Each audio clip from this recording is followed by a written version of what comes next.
Ja hoću da naglasim da smo svi mi pomalo Vlasi, svi mi Srbi.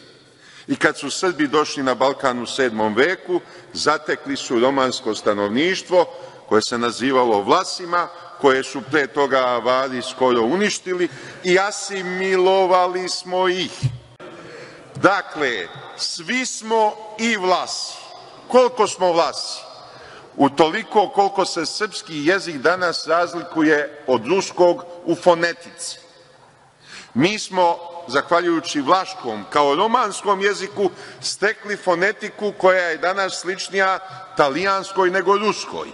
I to vam je dokaz da smo svi pomalo Vlasi. I taj proces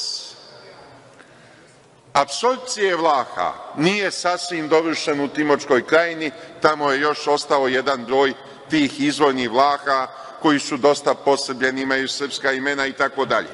Molim vas da se Vlasi poštuju jer su naši preci